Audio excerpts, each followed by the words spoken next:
Merci de choisir Kin 24 Télévision, le reflet de Kinshasa. Mesdames et messieurs, bienvenue dans ce nouveau numéro de votre émission 45 minutes pour convaincre. Sur ce plateau, nous recevons pour vous le professeur Dr Baudouin Boissa. Il est président du G14, mais également proche du chef de l'État. Il est également médecin général. Bienvenue, professeur. Oui, je suis là. Merci bien, merci de répondre à notre invitation. Non, c'est moi qui vous remercie. Voilà, comme d'habitude, je ne serai pas seul sur ce plateau. Mon estimé confrère John Chitende est déjà là pour vous servir. John, bienvenue. Merci beaucoup, Joseph, et à toi autant. Merci bien. Alors, John, quel est l'essentiel de l'émission? Joseph, vous me dites 30 juin 1960, 30 juin 2020, voici 60 ans que les pays de Lumumba et de Kasavubu a accédé à son indépendance et plusieurs discours ont émaillé cet événement, notamment celui du président de la République, Félix Tshisekedi Tshilombo, et aussi celui du cardinal Ambongo. Voilà, avec notre invité, nous allons essayer essentiellement de décrypter, d'analyser ces discours en marge de l'accession de notre pays à l'indépendance. Voilà, merci professeur. Comme vient de le dire mon confrère John, 60 ans après l'indépendance, qu'est-ce que l'on peut retenir de toutes ces années? Question bateau. Hein? Non, une sorte de bilan. Oui, c'est bateau. Oui. Bien, quand j'ai suivi ici et là un certain nombre de déclarations d'acteurs politiques, d'acteurs sociaux, on parle d'un bilan catastrophique. Et je me rappellerai toujours que le Premier ministre Mulumba Lukoji, Crispin, à l'ouverture de la conférence nationale souveraine le 7 août 1991, il a qualifié le bilan des années passées de globalement négatif. Je ne suis pas de cet avis. Moi, je pense que le bilan est mitigé. Pour ça, je vois deux approches. La première approche est d'ordre chronologique. Deuxième approche est purement politique. Sur le plan chronologique, en tout cas, le 30 juin 60, j'avais 15 ans, j'entrais en 5e gréco-latine belge.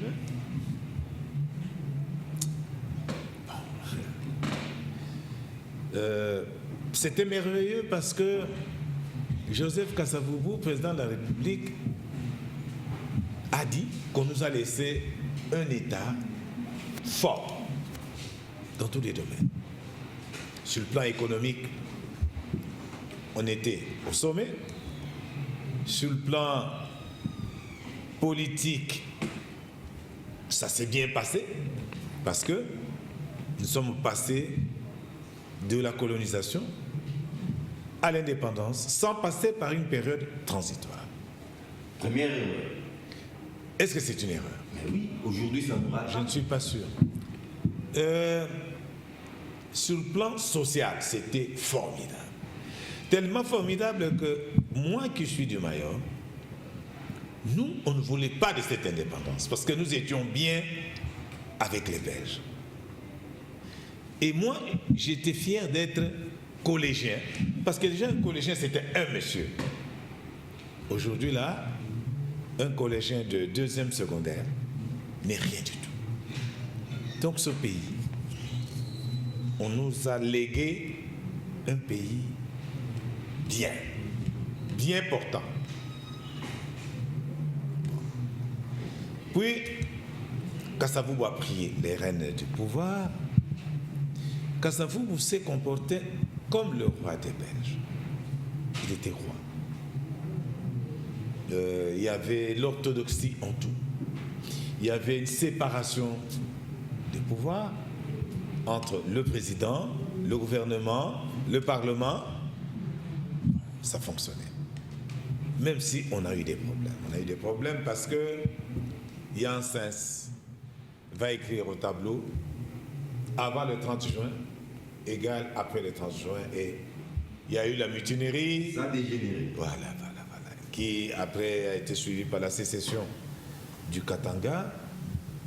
Mais quand je fais le bilan de la Première République, Joseph Kasavubu a fini quand même son mandat. Il a été élu le 24 juin. Et il a hérité de la loi fondamentale votée par les Belges. En 1964, il a nommé la commission constitutionnelle de Louabourg qui a produit un projet de constitution qui a été soumis au référendum. Et à partir de là, il a organisé les élections législatives, nationales et provinciales. Donc, on avait le Sénat, l'Assemblée nationale, la Chambre des représentants, ça s'appelait comme ça. Et les provinces étaient là, ils avaient leurs gouvernements provinciaux, leurs parlements provinciaux. Bref, bon, on a eu le problème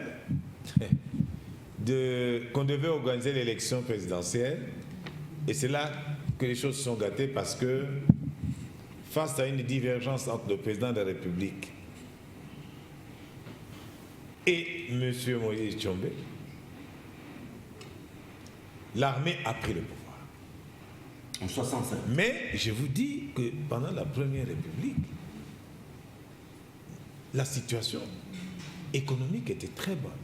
La gestion financière de l'État était exemplaire.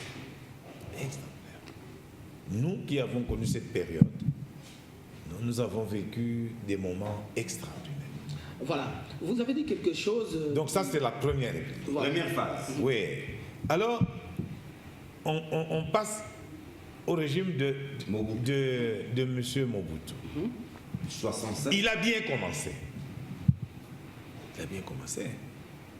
Vous savez ce qu'il a fait? Il a pris une décision qui aurait pu, en fait, l'emporter. Le 1er juillet 1966, le général Mobutu nationalise l'Union minière. Non, l'Union minière du Katanga, qui était un État dans l'État. Il fallait le faire.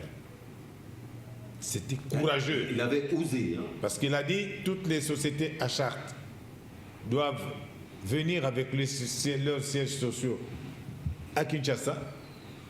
Ces sociétés à charte qui étaient en Belgique ont refusé et Mobutu les a nationalisées. C'est la décision la plus folle, patriotique que Mobutu a prise. Et il s'est fait entourer de technocrates horriblement, excessivement intelligents. Je cite Gérard Kamanda sur le plan politique, je cite Jacques Bongoma sur le plan économique. Et puis, en 67, il crée la monnaie Zaïre.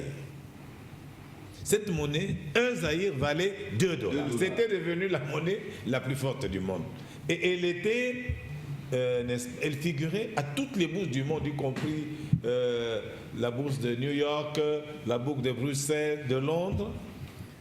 Nous étions en France, nous allions acheter les Zaïres à la place Roger à Bruxelles. Le Zaïre, c'était une monnaie très forte. Bon, comme vous le savez, il a créé plusieurs sociétés d'État qu'on appelait entreprises publiques, qui fonctionnaient bien. Jusqu'au moment où il va créer le parti unique et où le bureau politique a trouvé qu'il devait se servir, et 73 arianisations. Et c'était le début des misères de ce pays. Ouais. Aux enfers. Et la monnaie s'est mise à dégringoler, etc. Jusqu'aujourd'hui. Et 77-78, il y a eu les guerres au Katanga. Kolwezi. Ouais. Bon, grâce aux armées étrangères, on s'en est sorti. Et puis, je me rappellerai toujours, 1983, un certain Léon Kengo Adondo devient premier commissaire d'État. Il a été nommé en 82, mais en 83, il va entrer en programme. Le gouvernement entre en programme avec le Fonds monétaire international et donc les c'est fameux... l'équivalent aujourd'hui de Premier ministre. Voilà. Et on entre en programme avec cette affaire de transfert négatif des capitaux que tout le monde a décrié. Et c'est à ce moment-là que l'éducation nationale n'est plus devenue une priorité. Parce que, on a supprimé le logement des étudiants, on a supprimé le transport, on a supprimé la bourse. Bon, c'était l'entrée en enfer. Et sauveur et en 90, oui. Mobutu va démocratiser. Parce que j'étais encelé dans la salle.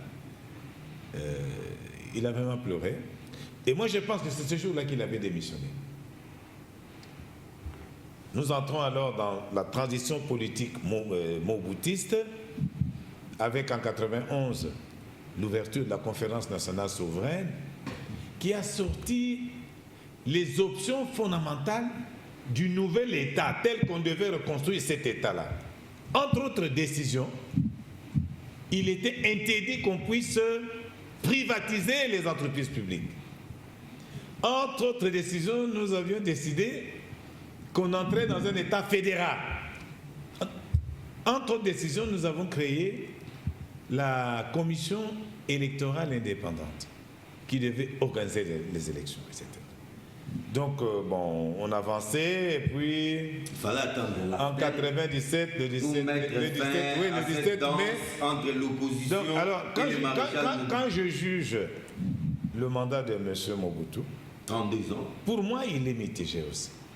Parce que je voudrais vous rappeler qu'en 60, il y avait un seul civil universitaire. C'était Thomas Kanza. Lui, il avait terminé, je crois, en 54, ses études en Belgique. Mais il y avait quelques prêtres qui avaient terminé aussi, comme le frère Souza, qui avait terminé, le père Matota avait terminé. Il y avait quelques prêtres qui avaient quand même étudié à l'université. Mais civil, un seul. Et il était licencié en sciences pédagogiques. Bon. Quand vous regardez aujourd'hui là, franchement... Une pléthore d'universités. Ce n'est pas une pléthore, non. Nous avons des médecins, nous avons des ingénieurs, nous avons des professeurs d'université. À l'époque, il n'y avait pas. Donc, au niveau de l'éducation, nous avons quand même progressé. Vous devez reconnaître ça.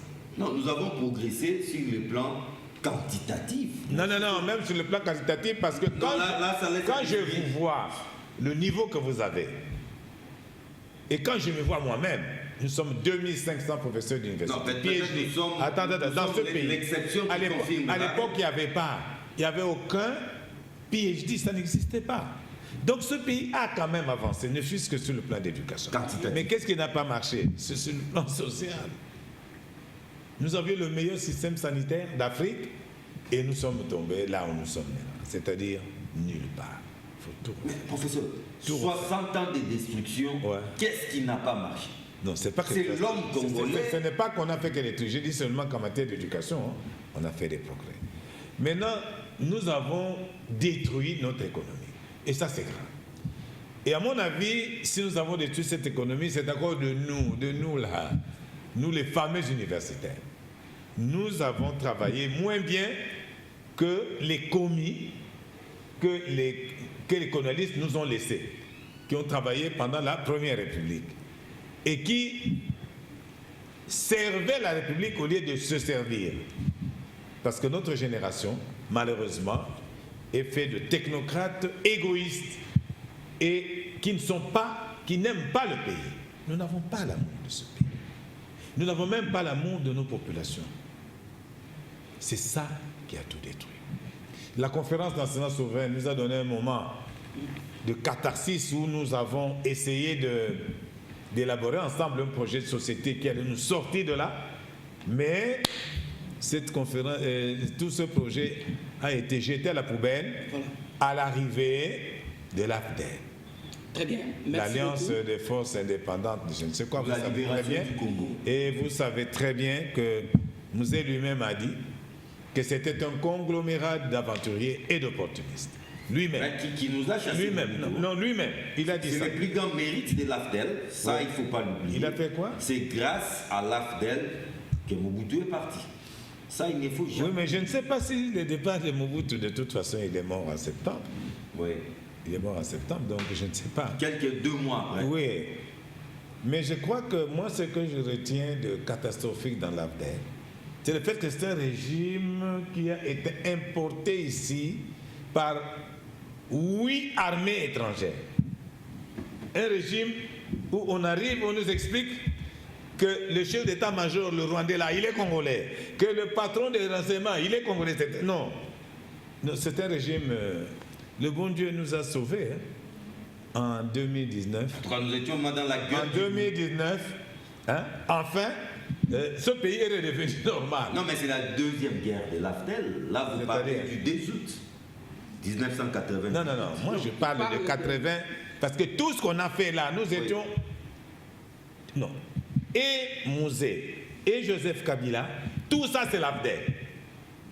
C'est mon avis. Donc de 97 à 2018. Oui, c'est le régime où nous étions dirigés à partir du Rwanda. Les 18 ans de règne de Joseph Kabila. Oui. Vous les confirmez? Mais bien sûr. Ça c'est grave, professeur. Nous sommes redevenus normaux avec cette alternance qu'on vient d'avoir. Que nous saluons. Donc, très bien. Alors, puisque vous là, parlez de nous sommes redevenus normaux. Alternance. Voilà. Donc, à mon avis, les 60 ans là, le bilan est mitigé. Très bien. Pour ne pas dire négatif. Non. C'est de l'euphémisme, professeur. Non, il n'est pas négatif. On vous comprend peut-être par amour patriotique. Vous recourez à cet euphémisme pour dire que le bilan est mitigé. Mais celui qui n'avance pas recule. Comme on n'a pas avancé, qu'est-ce qu'on a fait? Vous avez la réponse. J'ai dit que nous avons avancé sur le plan de la gestion des ressources humaines. Or, le meilleur capital, c'est l'homme. Oui. Mais c'est l'homme congolais qui est défectueux. C'est ça le problème. Maintenant, nous avons des cardinaux, nous avons des professeurs d'université, nous avons des brillants avocats, nous avons des grands magistrats. Qui font avancer les pays en quoi, professeur? Non. Le pays est en train d'avancer, contrairement à ce que vous pensez. Très bien. Alors, vous avez planté les décors. Tout dépend du projet politique qui nous conduit. Tout dépend de notre programme politique. Donc maintenant, là, depuis l'année passée, nous sommes entrés dans l'ère normale. Vous comprenez ça? Dans l'ère normale? Oui, donc où nous les Congolais... Et Joseph pose d'abord sa question. Où nous allons... Mais là, vous venez d'ouvrir une boîte de Pandore. Où nous avons décidé de nous prendre totalement en charge. Voilà, merci. Et moi, je suis sûr que ça va aller. Voilà, je suis optimiste. Tout ce que vous avez dit là, c'était les décors que vous avez plantés pour qu'on en arrive au 30 juin 2020. Ouais, super, voilà. super. Alors là, nous suivons les discours du chef de l'État, le message du chef de l'État à la nation. En tout cas, d'entrée de jeu, 3 grandes nouvelles. La première, c'est que Joseph Kasavubu est élevé au rang de héros national. Deuxième nouvelle, c'est la nomination des maires de la nouvelle ville Lumumba-Ville. Et puis, troisième chose, le président a annoncé qu'il fallait qu'on puisse célébrer cette fête, ni était cette pandémie, avec le roi des Belges. Alors je commence par là, avant de chuter de l'autre côté. La relation avec la Belgique, au fil du temps, n'a pas quand même été fameuse, hein, même si les choses aujourd'hui semblent être normalisées. Vous avez fait une mauvaise lecture. Moi, j'ai retenu 2 choses fondamentales dans le discours du chef de l'État. 1, la reconnaissance à Joseph Kasavubu, père de l'indépendance, parce que c'est le premier qui a dit ceci: nous voulons l'indépendance immédiate et inconditionnelle. 1956. Mais en 1946, il a dit aux Belges, La terre appartient au premier occupant. C'est encore lui. En langage de prêtre, hein, Mais je ne dis pas que les autres. Je ne dis pas que les autres. Son accent. Mais je ne dis pas que les autres n'ont rien fait. Mais. En fait, il est pionnier. Hein, mais pionnier. non. Mais la dernière phrase que je vais citer de Joseph Kasavubu, pour lequel je remercie le président de la République de cette reconnaissance, enfin, qu'il vient de réveiller le peuple congolais sur la personnalité de Joseph Kasavubu. Joseph Kasavubu, c'est lui qui a proclamé l'indépendance de la nation congolaise. La dernière fois de son discours, je proclame l'indépendance et la souveraineté internationale de notre État. Nous sommes un jeudi 30. C'est ça. C'est lui. Et donc, il mérite d'être héros national. Comme on dit de Patrice Emery Lumumba. Et vous êtes Laurent Désiré. Non, lui, je ne le cite pas. Non, mais ils sont à trois, hein. Même si vous l'ignorez. Non, écoute, moi je suis un homme engagé, hein, vous devez me comprendre. Hein. Oui. Le système de l'AFDEL, moi. Non, au moins pour les téléspectateurs. Je l'ai subi. Je l'ai subi. Bon, on l'a proclamé héros national. Non. Nous avons Kabila et enfin Joseph Kasavubu. Nous avons 3 héros nationaux. Voilà. Pas héros national Kabila Lumumba, non. Non. Héros national. Nous avons Patrice Emery Lumumba, qui lui a eu la chance d'être tué. Il a été assassiné au Katanga. Nous avons Laurent Désiré Kabila, qui est mort dans des conditions que vous connaissez. Tragique. Et nous avons Joseph Kasavubu, qui est mort aussi de manière tragique. Non. Il a été relégué dans son village, privé de tout, même des soins, y compris des soins. Et il est mort sans soins à Boma, dans sa maison. Mais ça, c'est un crime. Vous avez compris? Oui. Il a été envoyé à la mort. Donc lui aussi, c'est un héros. C'est un héros. Mais parce que vous devez être l'homme le plus heureux parce que vous avez longtemps lutté pour cette reconnaissance. Ah, c'est évident.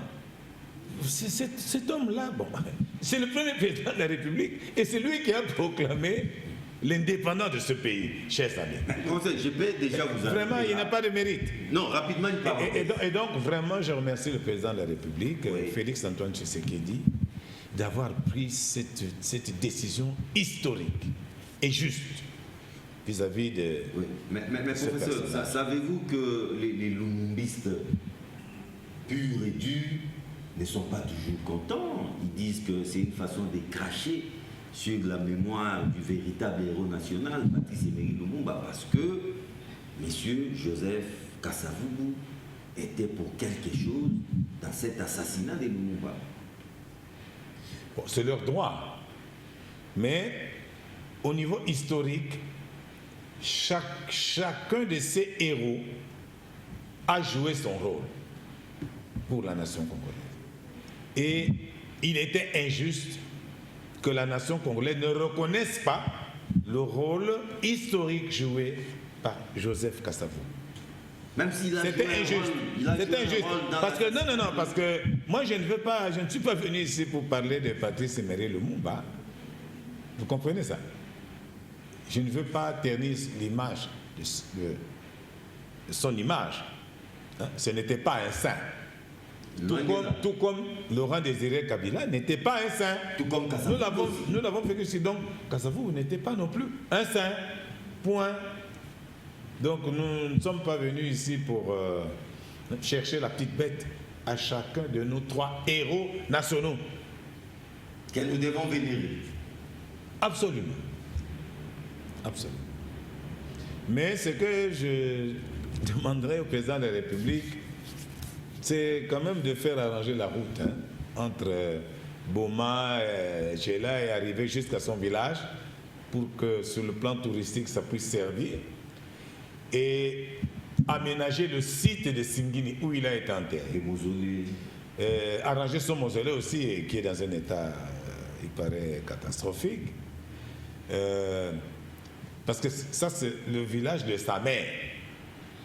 Parce qu'en fait, lui, il est né à Kinkumbadizi, hein, à quelques kilomètres de Singini. Singini, c'est le village de sa mère, contrairement à ce qu'on écrit. Parce que moi, ma grand-mère a vu le président Kasavubu naître près de la rivière à Kinkumbadizi, où elle-même était née aussi. Voilà. Et comme c'est le matriarcat, il est originaire de Singini. Ouais, il est du clan de Singini. Voilà. Alors, vous êtes proche de la famille. Ouais, tout à fait. Comment est-ce que cette nouvelle a été reçue dans le milieu des Né-Congo? Non, il y a un problème que les gens ne savent pas. Pendant que le président Félix était en train de prononcer son discours, pendant qu'il reconnaissait qu'il élevait Joseph Kasavubu à la dignité des héros national, en pleine saison sèche, il a plu à Singini. Oui, nous l'avons appris qu'il y a eu une forte pluie de l'autre côté. Ça signifie quoi, ça? Au même moment. Oui. Ça signifie quoi? Quelle lecture faites? C'est un signe. En pleine saison sèche. C'est la façon pour Joseph de dire merci Fachi. Est-ce que le ciel aurait accepté, voilà. aurait approuvé? Lui, il a accepté du merci beaucoup. Parce que ça sort quand même de l'ordinaire. Hein? Voilà. Là, c'est à Singini. À Singini. Nous l'avons appris cette nuit-là par les médias. Il a plu en pleine saison sèche. Voilà. Très bien. Et je crois, bon, pour nous du Congo central, nous avons très bien accueilli cela. Mais je suppose aussi que je n'ai pas entendu des personnalités d'autres provinces s'opposer à l'élévation de Joseph Kasavubu comme héros national. Je n'ai pas entendu. Donc c'est une reconnaissance une historique. Bonne nouvelle, très bonne nouvelle. La deuxième chose que je retiens du discours du président de la République, c'est sa prise de position claire et nette sur les histoires de M. Minaku et Saka. Et justement, les trois propositions de loi là, voilà. Il s'est prononcé clairement. Et parce que il dit pas ça pendant que je suis président. Et ça, je trouvais ça. Avait-il le droit de dire ça? Oui. En vertu mais c'est le père de la nation. Du principe de séparation des pouvoirs. Non. Lui fait partie des législatifs. Attention, ça, c'est les législatifs. Non, c'est lui qui est chargé d'assurer, comment on appelle ça? Le bon fonctionnement. Voilà. Il doit veiller au bon fonctionnement des institutions. Et il tient à l'indépendance du pouvoir. Non, nous sommes dans un État démocratique. Il tient à l'indépendance du pouvoir. Les députés il ne veut pas que les magistrats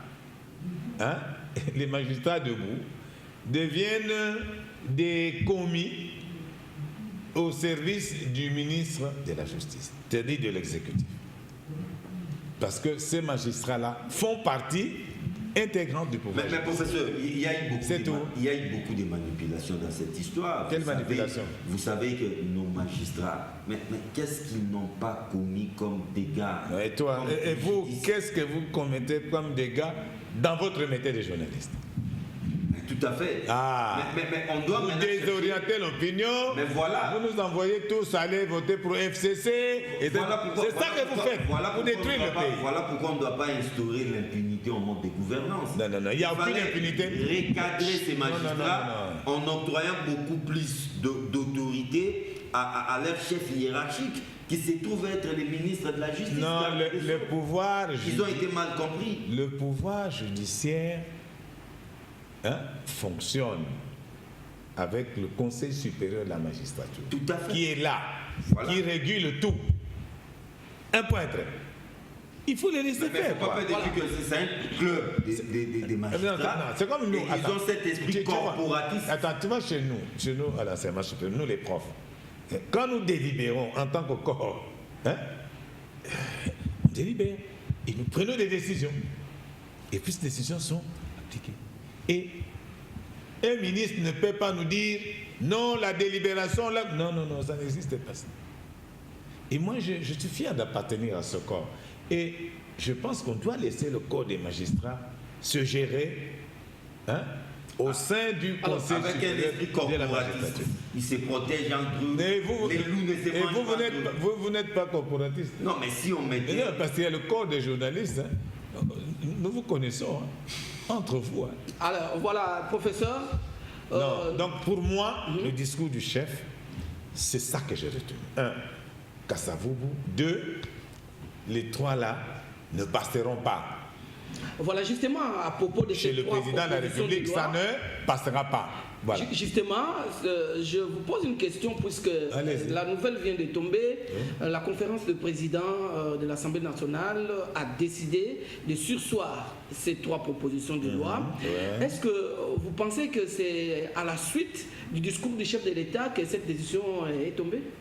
Pas seulement à la suite du discours du président, mais à la suite de la réaction du peuple congolais, à travers les députés, à travers la population, à travers les organisations de la société civile, à travers l'Église catholique, un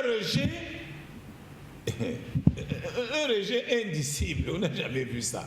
C'est un rejet, c'est comme en 2005, je crois. C'était en 2015. L'identification. Quand le président Kengo Wadondo a sauvé le Parlement. A sauvé le Parlement. 2015. Oui, 2015. C'était un rejet. Baboui. C'est tout. Mais on n'a fait que sursoir, ça peut rebondir d'ici la session de septembre. On a mis au frigo. Non, on peut aussi sursoir ad vitam aeternam. Alors, selon certaines personnalités du FCC, ils étaient dessus du discours du chef de l'État parce que le chef de l'État s'est attaqué particulièrement au FCC. Qu'est-ce que vous en dites? Ça, c'est selon les réactions de certains cadres du FCC. Je n'ai pas entendu une seule minute le président de la République s'attaquer au FCC. Le président de la République s'est adressé à la nation, pas au FCC. Il s'est adressé à la nation congolaise tout entière. Un point, un trait. Mais oui, tout justement, mais professeur, si vous trouvez vous trouvez parfait les discours, l'adresse du chef de l'État. J'ai dit qu'il y a 2 points qui vous ont intéressé. 2 points qui vous ont intéressé. Le reste, c'est bon. Mais de son côté aussi, le chef de l'Église catholique s'est invité aussi au débat. Oui. Et lui, son adresse, il faut le reconnaître, c'était une adresse sans appel. Pour lui, cette alliance, FCC, cash, amène le pays nulle part, amène le pays au gouffre. En tout cas, pourquoi? Parce que les coalisés se rivalisent, se regardent en chaîne de faïence. Alors pour sauver les pays, on doit mettre fin à cette histoire. C'est ça.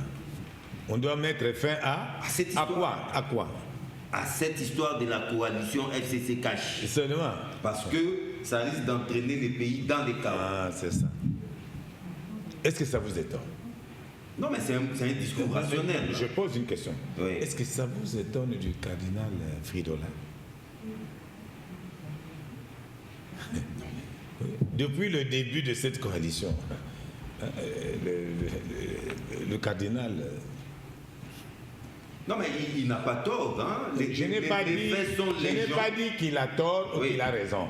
Mais la position du cardinal par rapport à la situation politique, par rapport à la gestion politique, depuis que le président Félix Tshisekedi est là, est connu. C'est clair. Et je n'ai pas à le redire. Je pense seulement que ce serait bien que Papa Cardinal revienne au milieu du village. Voilà. C'est tout ce que j'ai à dire. Non, mais par rapport au fond de son discours, je comprends peut-être que vous êtes gêné. Non, je ne suis pas gêné. J'ai dit seulement qu'il a dit ce qu'il a l'habitude de dire. Et donc, je ne suis pas surpris. tout ce qu'il a dit là, il n'y a rien de nouveau. C'est ça sa position, qu'il défend depuis c'était le 24, le 24 janvier 2019. Depuis la remise des réponses. Il n'a pas changé. Mais professeur, parlons-en. La coalition aussi depuis un certain temps. Quel des incidents pour ne pas parler des crises? Vous êtes marié? Ouais, vous êtes marié, vous? Je suis marié, oui. Ah bon? D'ailleurs, chez vous, c'est toujours rose, hein? Non, non, j'ai posé une question. Non, ça c'est ne ramenons pas la gestion d'un grand pays comme le Congo dans la gestion d'un ménage. Je trouve qu'il n'y a pas de commune mesure. S'il vous plaît, parlons des affaires de l'État. Écoutez, pour des raisons d'État... Oui. Ça vous gêne qu'on aborde ça? Non, ça ne me gêne pas, moi je suis à l'aise. Je vous ai déjà dit que moi j'étais contre la coalition. Je vous ai dit ça. Mais quand on m'a expliqué, j'ai compris pourquoi il y a la coalition. Effectivement, ce qui s'est passé après les élections, on s'est retrouvé que il y avait le président de la République et il y avait une coalition politique qui était majoritaire au Sénat, à l'Assemblée nationale et dans les pays. Et dans les assemblées. Et donc, s'il n'y a pas coalition, il y a quoi? Le travail, non. Attends, non. Le programme du président, il ne peut pas l'exécuter. S'il n'y a pas coalition, mais Félix Tshisekedi va s'asseoir et M. Kabila va donner le programme à ces gens qu'ils vont exécuter comme ils veulent. Ils ont gagné les législatives. Attendez, non, comme ils veulent, oui. Or, le peuple congolais a décidé que le président de la République, c'est Félix Tshisekedi, malheureusement, et qui a un programme, qui a une vision pour corriger tout ce qui s'est passé là, pendant les 18 ans. Pour corriger ça. Et donc, grâce à Dieu, le président de la République s'est entendu avec le sénateur à vie, M. Joseph Kabila, si on peut se mettre ensemble pour construire. Pour construire. Et ça fait 1 an et quelques mois. Et ça a l'air de fonctionner. Non, ça n'a pas l'air de fonctionner. Non, ça fonctionne. Visiblement... Ça fonctionne. Contrairement à ce que vous pensez, ça fonctionne. Mais c'est difficile. Mais sachez que c'est 2 forces politiques qui se sont combattues pendant 18 ans. En tout cas, nous étions... Je vais vous dire, nous avions refusé de voter la constitution des belligérants, là, du système carré. Nous avons refusé tout ce qu'on faisait là du temps de Kabila. Nous, c'est-à-dire l'UDPS, comme le G14. Nous avons même refusé les postes qu'on nous présentait après le dialogue intercommunal. En tout cas, champion du non. Ouais, nous avions refusé. Donc, il n'y a rien qui pouvait imaginer qu'on peut travailler ensemble. Mais je constate qu'ils travaillent ensemble. Non, mais vous travaillez ensemble pour quel résultat, professeur? Pour quel résultat? Mais on avance. Non, on a déjà... Nous avançons dans quelle direction? Attends, vous n'êtes pas au courant qu'il y a plus de 5 millions d'enfants qui sont en train d'étudier grâce à la gratuité de l'enseignement. Avec la COVID-19. Et qui a décidé de ça? C'est le président de la République. Bon, vous n'êtes pas au courant que nous sommes en train de rétablir l'indépendance dans le fonctionnement de la justice. Vous n'êtes pas au courant. Vous n'êtes pas au courant que nous avons libéré les prisonniers politiques qui étaient dans les jours de la NER et tout ça. Vous n'êtes pas au courant que les réfugiés sont revenus, ceux qui ne pouvaient pas mettre les pieds ici, comme M. Katon. Vous n'êtes pas au courant vous n'êtes au courant. Le dollar américain s'échange déjà, c'est négocié à 20 000 francs congolais. Oui, mais n'oubliez pas. Vous n'êtes pas au courant? Non, nous sommes au courant, mais il y a aussi l'effet Covid-19. Non, laissons Covid-19. Non, il y a aussi l'effet Covid-19. Ne prétextons pas. Non. Le Covid-19, nous étions avec vous ici, non? Oui, au début. Est-ce que nous n'avions pas dit que l'état d'urgence, il y avait une partie sanitaire, une partie économique, je vous ai dit ça? Non, ça fait partie. Même dans les grands pays, là, tu vois la France, les États, etc., ces pays-là sont totalement désorganisés par Covid-19. Et d'ailleurs, comme nous sommes là, heureusement qu'il y a la distanciation. Sinon, je ne sais pas ce qui a dû nous arriver dehors. Non, mais de quelle distanciation? Donc nous sommes. Parce que nous sommes à 1 mètre. On a déconfiné la commune de la Gambée. Oui, on a déconfiné depuis. Oui, allez-y, je suis content. Mais qu'est-ce que nous n'avons pas assisté dans nos rues, professeur? Des spectacles sidérants, les gestes barrières. À un moment, je me suis dit, mais peut-être qu'on a déjà déclaré la fin de cette pandémie en RDC, je ne suis pas informé. Les gens ne respectent plus les gestes barrières. Qu'est-ce qui se passe? C'est très bon. Quand vous dites ça, je suis content. Pourquoi? Comment voulez-vous que nous nous en sortions quand nous refusons la discipline? Comment on va faire? C'est de ce que nous sommes indisciplinés. Et si on est indiscipliné, mais nous allons tous mourir. Mais vous voyez, quand nous avions commencé ces émissions il y a 2 mois, 3 mois, hein, il y avait combien de mois? C'était au début du confinement. Il y avait combien de mois? Peut-être 3, 4. Maintenant, ils sont combien? Bon, il y avait combien de positifs?